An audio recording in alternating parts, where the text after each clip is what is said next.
চলে গেলাম ব্যায়াম সমিতির ঠাকুর দেখতে, গিয়ে দেখলাম ও মা, এখানে তো ঠাকুরই কমপ্লিট হয়নি, কাজ চলছে। কিন্তু প্রতিমাটা দেখার পর মনে যত পাপ করেছি সব পাপ মিটে গেল ঠাকুরটাকে দেখার পর। আর এখানে কি লাইটিং, কি লাইটিং, লাইটিং এর আলোকিততা আমাকে এত সুন্দর লাগছিল যে ঝলকারে আমি উপরে পড়ছিলাম। গাইস, তোমরা সবাই কেমন আছো? আশা করি খুবই ভালো আছো। যারা ফেসবুক থেকে দেখছো অবশ্যই পেজটাকে সাবস্ক্রাইব করে দিও। আমি তো 4 চাকা কোথাও পাচ্ছিলাম না, তাই 3 চাকায় উঠে বসেছিলাম ভ্যানে। কাকু আমাকে নিয়ে যাচ্ছিল হরিতলাতে। হরিতলা থেকেই তো যেতে হবে তার জন্য। তারপর দেখলাম পাখা, গরম লাগছিল, ভাবছিলাম খুলে নিয়ে একটু হাওয়া খেয়ে আসি। তারপর লোকজন আমাকে ধরে কেলাবে বলে আমি আর সাহস করে আসতে পারলাম না। তারপর আমি রিস্ক নিলাম না রেল লাইন থেকে পার হওয়ার জন্য। তারপর সামরা থেকে আমি নেমে পড়লাম। কি বললাম আমি কিছু বুঝতে পারিনি, তোমরা কি বুঝতে পেরেছো? বুঝতে হবে না, আমিও বুঝিনি।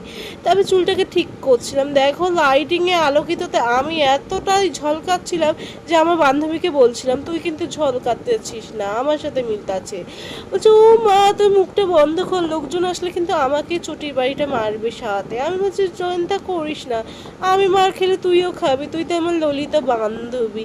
দেখো এখানে এত মানুষের ভিড়, কাপ্তা কি বলবো, মানুষ এখনো পুজো শুরু হয়নি, মানুষের কত আনন্দ, পুজোটাই তো শুধু আনন্দের জন্য হয়।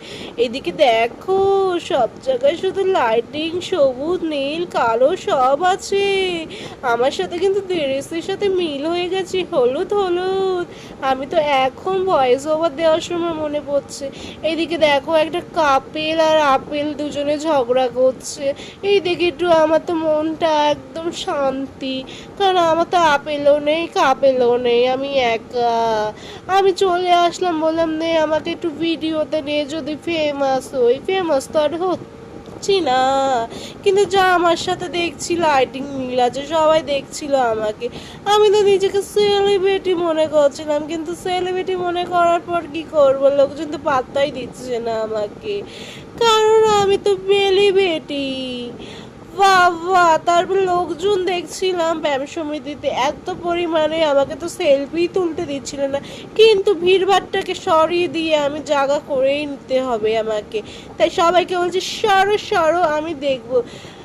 সত্যি বলছি, মা কালী মুখটা দেখার পর যত পাপ করেছি সব পাপ মিটে গেছে। আমি বলেছি মা তুমি আমার যত পাপ করেছি সব আমাকে সান্ত্বনা দিয়ে আমার জীবন থেকে আপদগুলোকে বিদায় করো। এরপর দেখি এখানটা কাজ চলছে, যারা যারা আসবে অবশ্যই এসো। আমাকে কেমন দেখাচ্ছে আমি জানি, আমাকে ভুটকির মতো লাগছে, কিন্তু কি করব, তোমাদেরকে তো দেখা